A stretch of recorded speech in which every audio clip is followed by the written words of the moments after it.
All right. Welcome back to Solutions with Soul.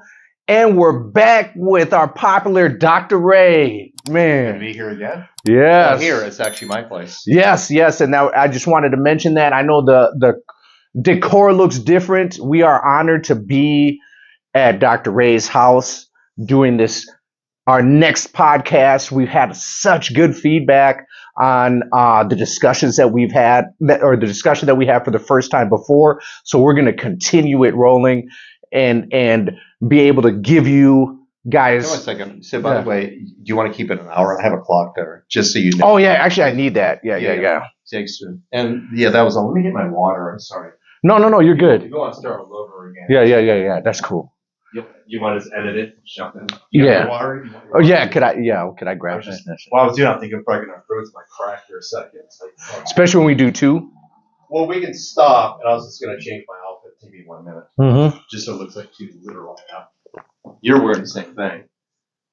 Yeah, I mean It's your brand. it's my brand. So should I put this down here, right here? Okay. Right here, reach. All right, cool. You can reach for the mohawk too. I know. I'm about to. Yeah. Yeah. So, what did I say? I might cut that part out. Yeah, and by the way, Explaining if too you want much, to talk yeah. about, we're going to talk about the immature masculine and feminine in relationships. Yeah, that's cool. I'll do that. And this episode, we are talking about immature masculine and feminine in the dynamics in the relationship. This is going to be a good one, juicy, all the things that you might need to hear. I also wanted to just point out, looks like in honor of me here. I thought that was so amazing. Did you know that actually you can put lollipops in here? Oh, dang. Yeah, that's what that's for. Yeah, that's amazing. I thought that was so cool. Yeah. When I saw that. But yeah, let's get it rolling. You know, we're gonna jump right in. It's gonna get good right away. So you want to go ahead, Ray, and give them a little bit of a taste of the beginning part of what we're talking about here. So we're going to talk about the immature masculine and feminine and how it shows up in relationships. And I'm going to just read some notes here also, so you see my eyes over here, just to kind of give you a taste. And we're going to talk about it, but not just talk about how it shows up, but what we maybe could do to better support it. Okay. So the immature masculine traits in men could be passive aggressive instead of direct, seeks validation instead of taking a stance. Emotionally avoidant, but deeply resentful underneath. Can't initiate or lead, waits for her to handle it. Uses niceness or silence as a control. Avoids conflict by spiritualizing or intellectualizing discomfort. Is threatened by strong masculine energy in other men. You experienced that. I've experienced it. Yeah. So that would be an immature masculine. And we're not cutting it down, but what we're sharing is like how that can show up. How that can show up in a relationship, how it can show up with men like ourselves. Anything you want to share about that before you get to one of the biggest things that I realized and what I actually heard from women tell me, and I'd be running around in circles with men, and then I would think that we were friends, we'd be breaking bread together. Yeah. And then I would hear from women like, you know that he doesn't like you. Oh. And so I get that part. And really it kind of always hurt me because I thought, you know, I give people my all, you know, and I give them the real of who I am and what it is. And then to not receive that genuineness back, it really, whew. Well, I could share something too where I can say could trigger me. Yeah. Even more so, it's the integrity. Yeah. Where's the bro code? Yeah. And typically with guys like that, there's not. There is not. Those are the nice guys that will say yes to probably any woman to take them to the airport at LAX at 5 p.m. in traffic. No, I'll do it. No problem. Because underneath they want to sleep with that woman. Yeah. And or when it comes to like say friendships, is that there's really no say integrity with that. Like they'll just kind of if anything they're seeking attention. Yeah. And they typically seek it in like passive aggressive ways. 100%. And I prefer you know what's crazy is like even with racism, I prefer the in your face racism. Okay. So I know where you stand. You know what I mean? And that's just, I guess, in any type of relationships that we have with people, I just prefer we just get it out on the table. Well, you mentioned the last time we talked that you said that you knew some bikers that are pretty racist. Yeah. I made money with them, like, but Yeah. they were straight up, you know? Yeah, it's interesting. Well, for me, I think for at least, I'm not speaking for you, when someone is true, Yeah. then I can probably count on them. And the more I can count on someone, I feel like there's more control of my environment. Yes. My own agency. Yeah. And therefore, a man who just kind of goes to the flow Yeah. and he's trying to get something, Yeah. he's not being true. Yeah. I don't feel safe for that. Now, it's not I don't feel safe where I feel like he's going to physically hurt me. No, it's more that it's that when I plant a garden with any relationship, I hope it grows into something. 100%. And if I am having conversations, say if I were having conversations with you, we're building something. 100%. Our conversations led to this moment. 100%. And so when a man, betrays your trust, it's like, I know, it's such a letdown. It's such a letdown. It's just not for women, because probably women are watching this going, yeah, I know what you're talking about. He went to work just an hour ago. Yeah, exactly. And and you're right, it's not just for women. And what's kind of crazy, even though like the women have relationship to their intimacy in the relationship, even with us guys, it's almost like that's what makes you feel like, God, it's really me against the world type of deal. And you really don't want to feel that way. You know what I mean? You want the camaraderie. You want to know, like you said, the bro code. You want to know that that's actually exists. I don't know why I'm thinking of it. I just remind me of this guy. I forgot his name, which is a good thing. When I was living in this apartment complex, and I was married, and I'm technically married.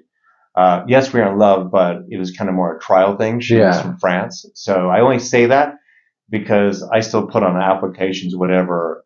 I don't put divorced. I don't feel like it was. Yeah, wow. I'm sure someone's like, oh my God, he's doing something illegal. I know. He's still gangster. Yeah. But no, it's just her and I had that conversation. And we decided to get married and see how it worked out in the last like 4 years. But her name was Christelle. And there was a guy she would hang out at the complex at the pool, and Christelle had a really nice body. So I'm sure he liked hanging out with her. Oh, I'm sure he did. But I put out an album, and I remember him saying negative things, and meaning that and I asked her, I said, how does that make you comfortable that this guy's talking shit about your husband, me, your partner? Like, don't Are you okay with that? Like, what's his intention? And I know it wasn't shit. Yeah. Then I heard something else, and I said, he probably likes you. And she was like, no. He's just my friend. Sure enough, it came out. Yeah. He liked her. Yeah. And he was just talking shit. And this guy, when I went to the print shop that he was working at, he was printing out stuff for back in the day, flyers and whatever. He was nice to my face. Yeah. See, that's what I'm talking about right there. Like being like trying to be cool with me. And stuff like that. But underneath, still, there was some part of me felt like, dude, this isn't real. Well, also this, you're still a fucking nerd. Yeah, 100%. You're like, there's something about you I don't trust. Yeah. And I just feel like real guys will sense that. 100%. And women will too, and they'll ignore that red flag. Like, oh, maybe he's just awkward. Yeah. Maybe he's sensitive. Maybe he is awkward because he's pushed people away, or he can't handle feedback to step up. 100%. Yeah, and I think so. And I think that they feel that what we call like the distortion in their field about they're not being genuine to themselves, even because they're not able to voice how they feel or just express how they feel without fear of whatever it is that they have fear of, And even when I was learning to mature as a man, it was something that I had to be like, how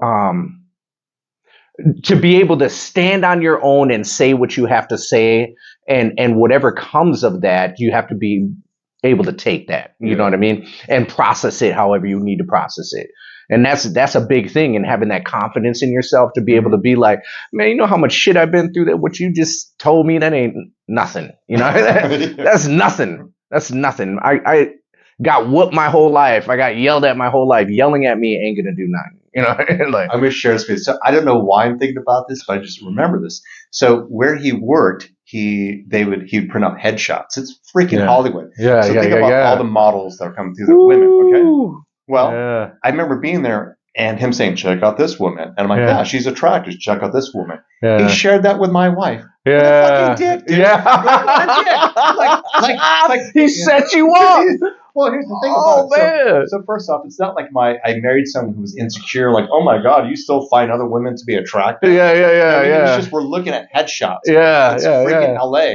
Yeah. But he used that as ammunition. Oh, wow. Yeah, Wow. and you as a man, you Yeah. know, like, so I would say it's a generalization. Women might be used to other women being catty sometimes, gossiping and talking shit behind their back. Yeah. But when it comes to, for me, like a real man, Yeah. no, that's that's a bro code you don't break. Yeah, yeah, and you're gonna and he totally manipulated that whole situation. Like, Yeah. you know, he's the one that's like, what about this woman? You know, another thing about that, it's not like when you get married or you have a girlfriend or you fall in love with somebody, just like with my wife, it's not like she doesn't know that I'm still human and I find, you know, aesthetics pleasing. You know what I mean? It's a scientific thing. But being even with her, and I love it, she'll tell me like some guy was really hitting on her and I'll be like, that's what's up. I'm glad because that means you're attractive, you know. Isn't it weird? Yeah. When guys get insecure when other guys are looking at their woman, and I'm thinking to myself, then like what were you thinking? Do you think just because you took her off the market, guys are gonna like all of a sudden like become blinders? Yeah. There's like, no way. Yeah. And if they're not looking at her, you might want to reconsider what's going on, you know? That's hilarious, dude. Like even in gangs of New York.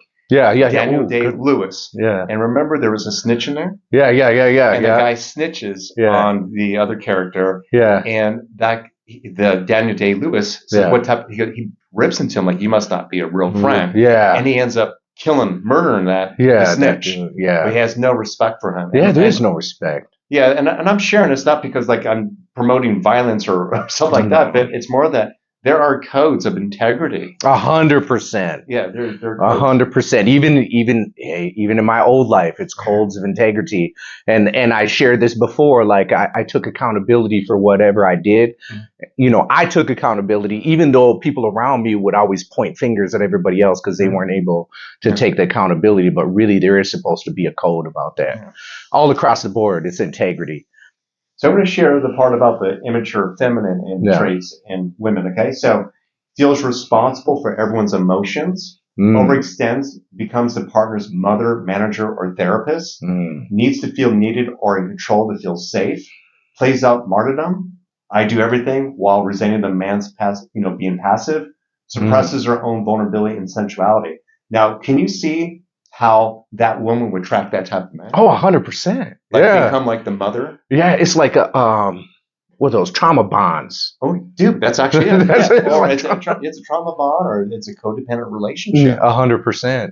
And they just happen to fit just perfectly right in where it needs to be. So taking on them people's emotions and they're passive aggressive because they can't really talk about what they want, but it's still permeating underneath. Oh, yeah. I've seen it in my partner's relationships, and where she, her co-parent is always going to her for direction, what to do. And still does that. Yeah. And where she was the one leading the relationship, and it created a lot of stress in a relationship. And I see that a lot in this area as well. 100%. But what's interesting is that what I've seen also as well is that when a strong man shows up, it's unfamiliar. Yeah, it is. Feels safe. Yeah. And yet with this man who is passive, this man who's more feminine, there is this, illusion or this idea that she is safe, but unconsciously it's that kind of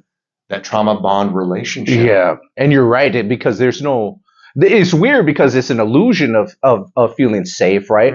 But and my wife and I talk about this all the time, where women, they're more emotional, flowy, and it goes here and there. And then the man, we are the steady foundational container that can help the flow of how the relationship goes. We hold the space for it to move in a certain direction, because if we're both emotional and flowing all over the place, there's no direction. It's like, so this is how like a more feminine relationship be. Just imagine we're in a relationship and we're both in our feminine. Where do you want to eat? You go, I don't know. Where do you want to eat? I don't know. Where do you want to eat? You say, I don't know. What do you feel like eating? I don't know. What do you feel like eating? I guess we're not eating. Right? But if it's like we're both in a masculine, but I want to go here. Yeah. No, but I want this over here. We haven't had this in a while. Yeah, you're right. No matter what, it'll clash, right? Yeah. It doesn't really matter at all. So it's like you have to have that balance to be able to fit. I wanted to share some scenarios also. Yes, I'm reading notes here just so I don't forget, so I can be perfect. Yeah, there we go. We did that. Direction, right? Right.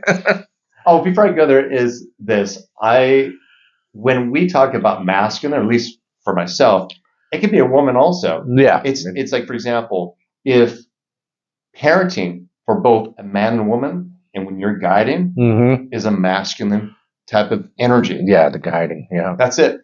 And so it doesn't matter who's doing it. Yeah, it doesn't. But there's got to be some direction and flow in a relationship. Yes, 100%. Yeah, I just wanted to share that. Yeah. So some examples of what I just shared here are: a man avoids making decisions about money or parenting. His partner, exhausted, takes over and criticizes him for not stepping up. Yeah. He retreats further. She gets louder. The cycle in blame and guilt. Yes. Does that resonate? A woman uses emotional micromanagement to try to shape her partner into who she wants him to be, but ultimately loses sexual attraction for the very man she molded. Yeah. That's huge. The man becomes the good guy who never upsets her, but underneath he's angry, suppressed. Yeah. She senses the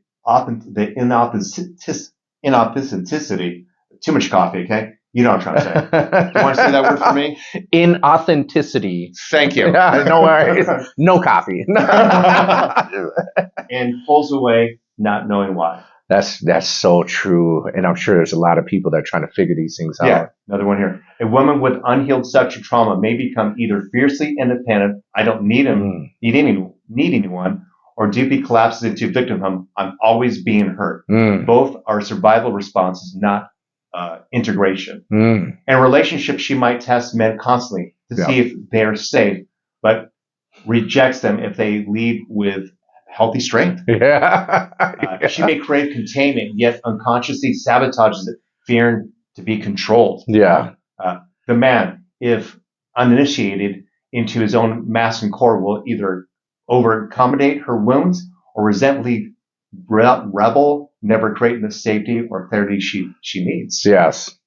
So, by the way, I've been up since 2 a.m. That's why I'm slurring. Oh, yeah. You've been up, huh? Yeah, I have cortisol dysregulation because you didn't hold a container for me. I know. I'm sorry for that. I'm going to work on it.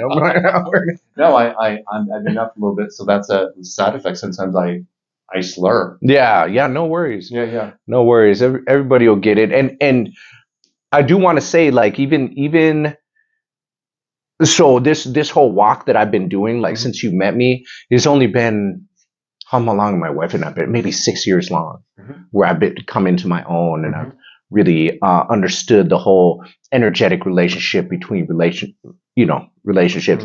And my wife and I have gone through some of these things. You know what I mean? Some of these back and forth. And is this before you did the work? Before she did the work?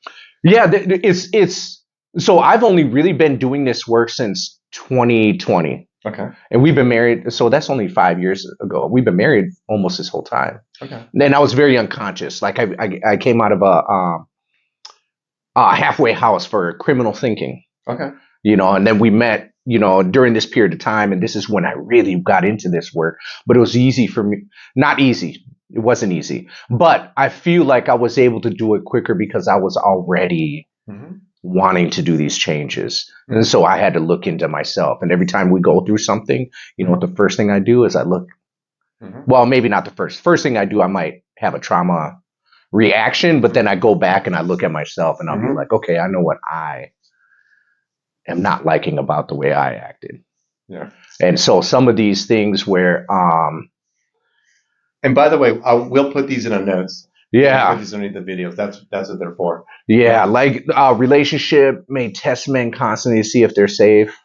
I've had that. I've had some, I've even had a man avoids making decisions about money or parenting. And more because of the codependency aspect of it. Like, oh, I want you to be cool with me. And that's, but the man in me though, and I think it's because it's who I really am. I still was always like, look, I really do have to communicate this.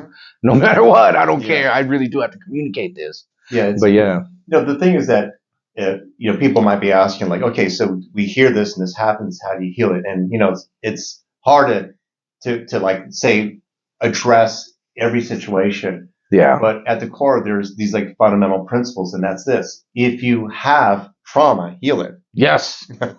You got to feel it to heal it, right?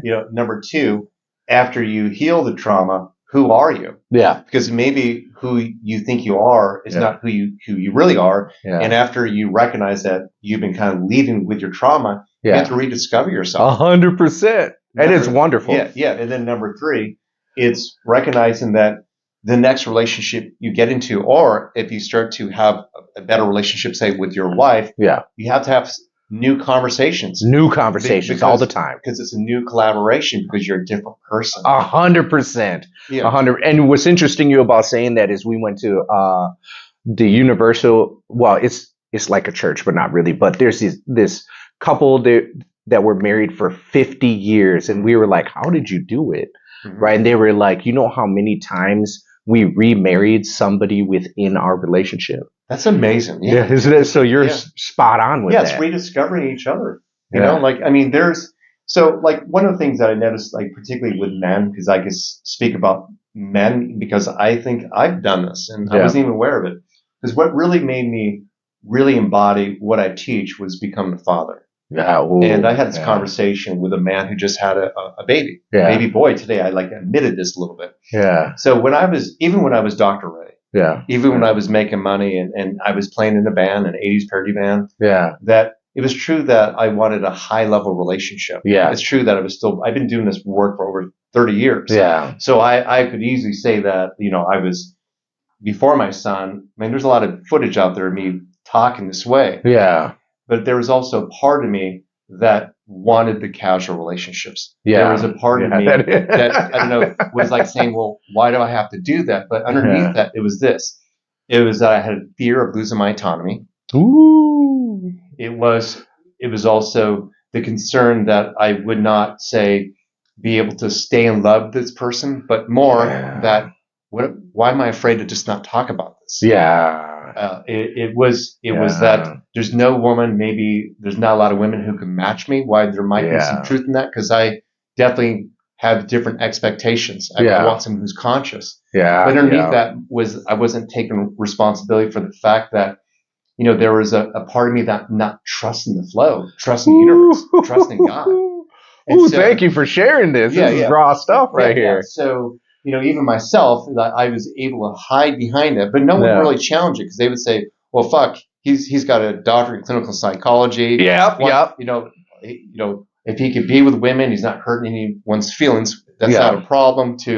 He's still showing up, he's still contributing, to society in a positive way. Yeah. But still, there was this part of me that probably, I wouldn't say I was a Peter Pan, but there was a part of me still clinging to my old identity. 100%. So when I became a father, remember the way it happened, my son was 5.5 months old already. Wow. And so his mother text messaged me and said that I think Max is yours. And we did the whole DNA test and all of that stuff. Yeah. That's a whole nother story, a whole nother fucking series of videos. Right? Anyway, we're very close. And she looks up to me and we have a really good relationship. But I instantly became a father. Instantly. Yeah. And that's when I really started doing the work. That's when I really had to show up. And you stepped in, right? Like you stepped into your own. Fuck yeah. Right. But it was when she gave me the information, it was Dude, I remember it being like, she told me it was June. I'm sorry, it was January 19th, Yeah. 2015. I get the text message, and I remember like drinking more in my band. Yeah, And then yeah, there's yeah. the wedding singer Adam Sandler. Yeah, I love Where it. Love that. he Yeah. gets fucked up, Yeah. and his jokes are not funny. Okay, so it was the first Oh time. no. It's the first time we were at this club called Lake Alice, and where like they loved us. It was the first time we got some complaints. Dang. Yeah, and the manager said like, you need to cut down your drinking. Even my bandmate said like, are you going through some shit? Yeah, Because I didn't. I was something was Didn't up. even know, huh? Yeah, I was drinking more. I was pretty upset and fearful and all that. Yeah. And then my business shut down for 3 months, literally emotionally. There wasn't anything really happening other than my emotions. Yeah. And then I left. I went to like a retreat to do some inner work, and I really had to just let go. It was like a major ego death or whatever, and That's embrace amazing. who I am now. Yeah, that's amazing. Yeah. I think, and you guys would have to watch the other episode that we did, but he talks about your relationship with your father, right? Oh, yeah. And I think when you said you instantly became a father, Yes. and I think that had a lot, like it almost just kicked in for you, where you were like, okay, I know I need to. Well, it's like this, for example, my father, he took on 2 boys, and he also had to work. He was in the military.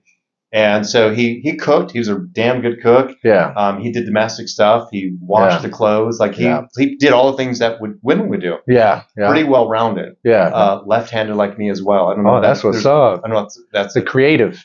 Right? Creative, or just a little more. I don't know. We just can kind of flow maybe a little bit better. I just heard something about that. I know what you're saying. You're more able to be ambidextrous, quote unquote, in life. Yeah, I like that. Yeah. So I just took it on, right away. But it's when men surrender that part of themselves. Mm-hmm. Like you see the archetypal movies and where a man is trying to find himself. Yeah. He's fighting his demons, like The Last Samurai. Yeah. Such a badass movie. He's got demons. He's drinking. Yeah. And then he finds the love of his life. Well, that can also represent that you fall in love with yourself. 100%. Yeah. It doesn't have to come from a woman. It's like whatever you're battling with, you're fighting with yourself. 100% it is. And they're just a reflection, like the way that, and this is Maeve and I talk about this all the time. That's my wife, right? And we, how I never would have attracted her into my life if I wasn't already starting to do the work I did. And I did the same thing with the ego death, right? When I let go of myself, of who I thought I was, like I thought I was supposed to be a criminal. I thought it was me against the world. I thought I was a lone wolf. I really thought I was born to be those things. And then when I was finally like, God, I'm so tired of losing relationships. I'm so tired of not being connected with anything except for this life that always ends me up behind bars, And so then when I finally let that go and I started to learn to love myself and have empathy for myself and compassion for myself and do the work, that's when Maeve came into my life. It's amazing. Yeah. You see how that happens? Yeah. Like I want to share directly to a few things about these qualities. So yes. Say passive aggressive rather than direct. Underneath that is this. Men watching this, it would be this. If you were to lean to conflict, what are you afraid of? Answer that question. Yeah. Simply answer that question. It might be they're not going to like me. It might be wrong. We have to work with that rather than being passive. Yeah. Because that's going to make you more attractive with both men and women. Yeah. Seeks validation instead of taking a stance. Yeah. Well, that looks almost like a child. Yeah, it does. And that is where, because you don't have self-worth, so you hope you get it from others. 100%. So you need to love yourself. Emotionally avoidant, but deeply resentful underneath. And that is where, because you fear to lean in and get what you want. Therefore, it shows up as resentment. Yes, because you're not getting what you want. Yeah, exactly. I've done that one. Can't initiate or lead. Waits for her to say, handle it. It's because you're afraid to fuck up. Yeah, You're 100%. afraid to be accountable. These, Yeah. notice these are all the kind of same thing. Yep.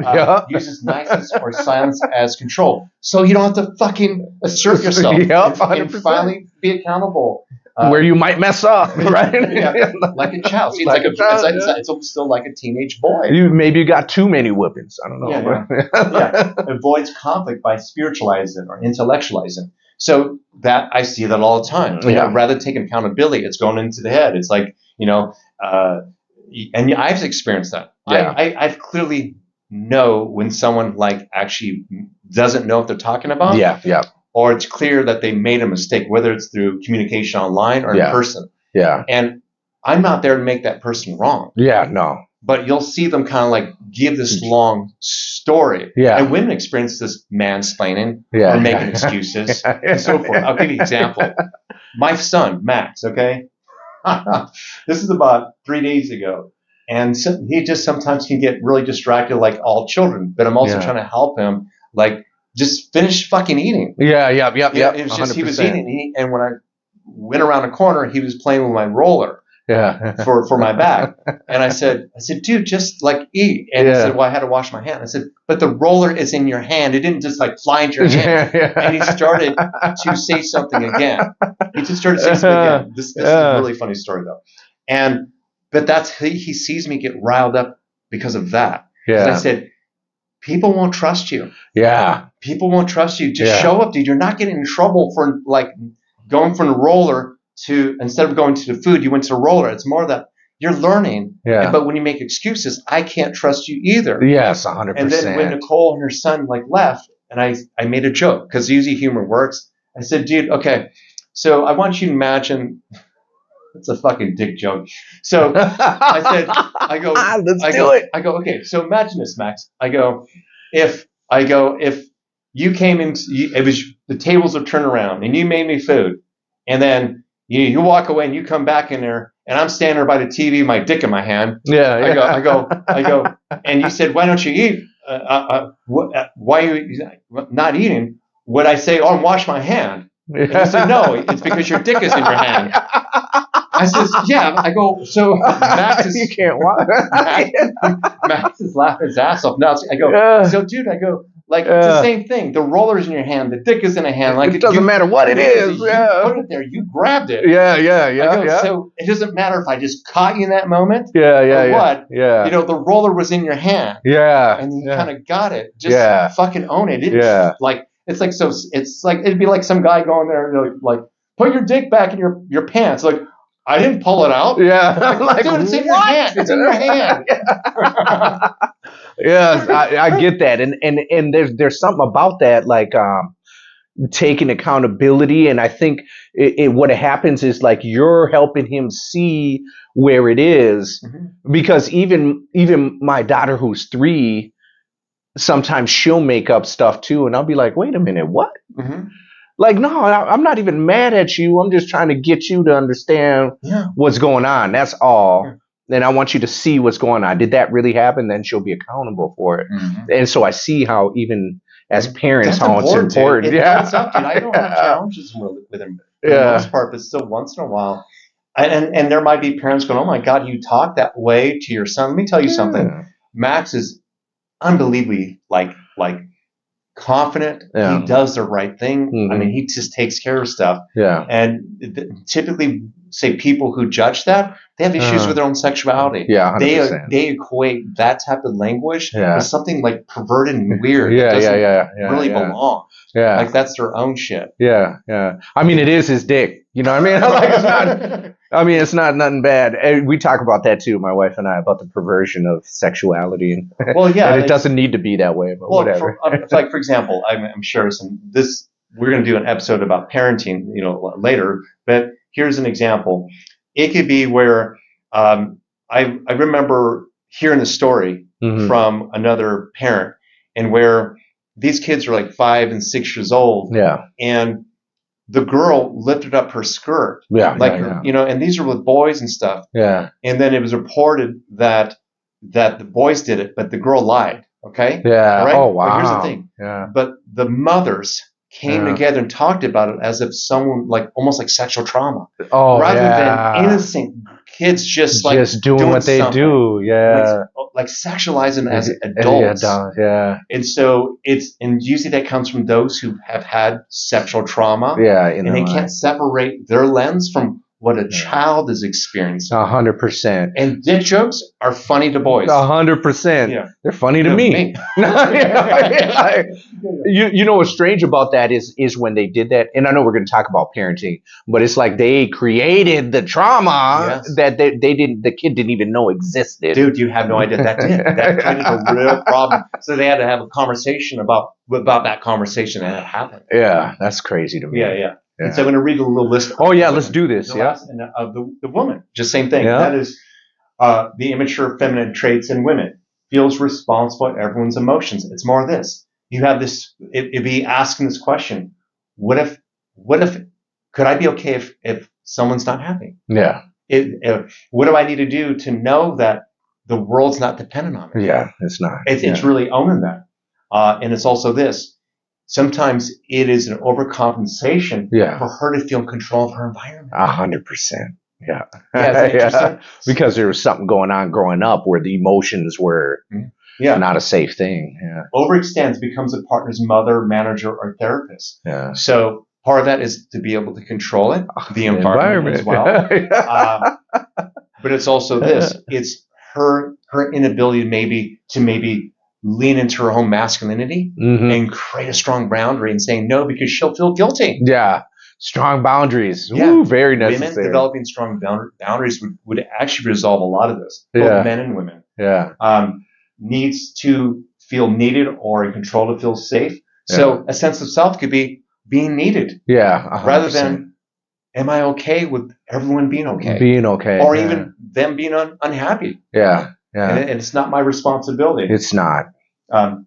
Plays a martyr, Yeah. I do everything. Well, rather than leaning in and saying, hey, this is enough and creating a boundary, that's kind of their own passive aggressive way. 100% of being, and they're the ones trying to be in control with all this other stuff. Yeah. Isn't it? And the last one is suppresses their own vulnerability and sexuality. Yeah. And you'll and that happened when we just talked about the scenario. Yeah. It might actually come out on the children. Yeah. It might come 100%. out on things they see. Yeah, because they haven't been able to express it in appropriate containers. It comes out sideways.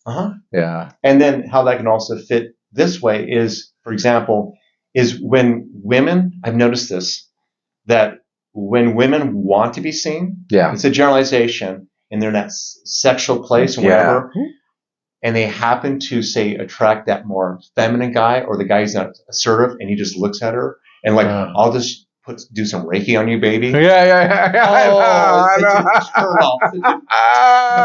I just want to do some Reiki on you. I don't want to touch you though. like you're lying. I've heard this from some female friends, like they've gone out with some of these guys, like David Data would call spiritual wimps. Yeah. And these women are like saying like, no, like I'm okay with like but us having sex and getting it on. Yeah. But these guys would own their own sexuality. Yeah, 100%. Yeah. It's better I feel like it's better to go ahead and lead with that, with who you are. Yeah. It is kind of weird. Like, I just want to massage you, right? To make sure you're okay. Like, forget what I want. I did want to point out when you were sharing like the different reasons why.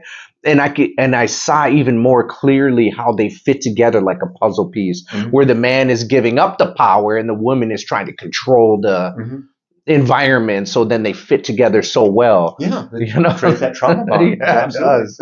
And they're pissed off. I mean, I've seen that in where that power struggle, and I've seen it in the children. Oh my God. Yeah. But it's painted with this whole idea of spiritual jargon. Yeah. And so it's like, well, this is just our process. This is our karma. No, you don't have strong boundaries. You're not speaking your truth. Yeah.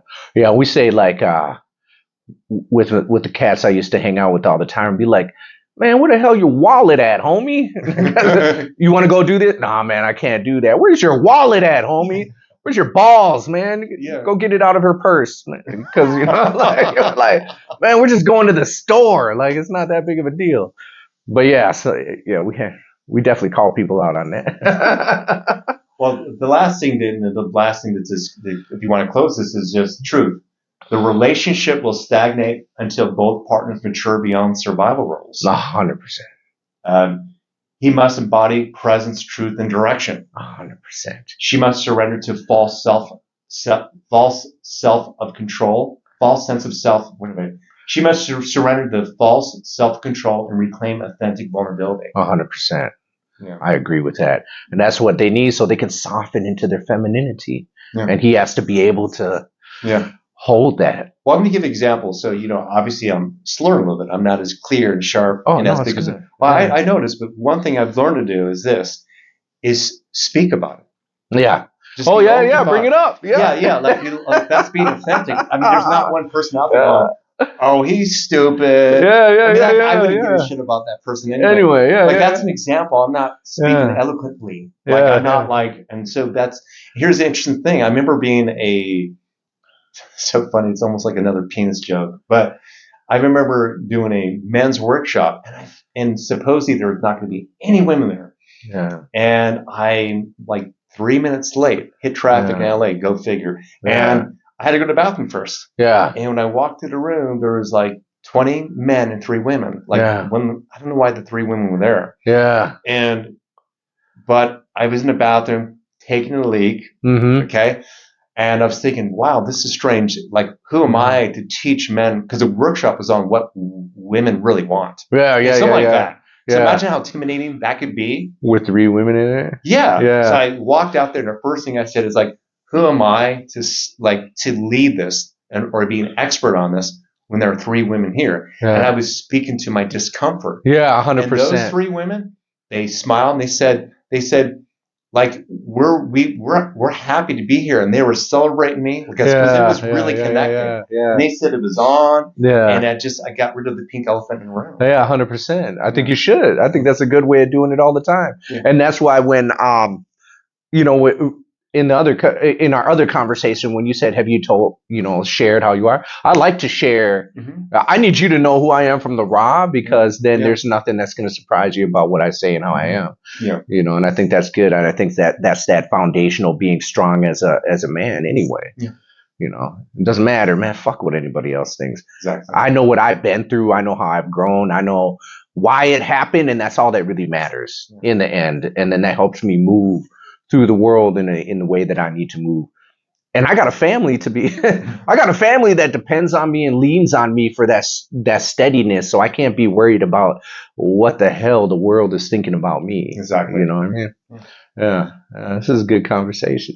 I like it. Man. So we're wrapping up on the time. I want to thank you guys so much for joining us. As you can see, we have great conversations, awesome conversations, gems being dropped all over the place that you guys can take home and treasure. As usual, I'm going to leave all the contact for Ray here in the comments. So I'm going to cut that for a second. All the comments, make sure that you do yourself a favor and check out his content. Read his book. Take the time to expand with what this man has to offer. And it doesn't matter if you're a man or a woman, masculine or feminine. If you want to peep into the man world, go ahead. Go ahead. We ain't afraid of that, Yeah. And is there any other thing else you wanted to close out with? I follow Soul. I mean, he's pretty amazing. He's a real deal, and that's why I keep doing this with you. And I appreciate the plugs. Yeah, I appreciate you too. Yeah, brother. Well, thank you guys, and stay tuned for the next episode.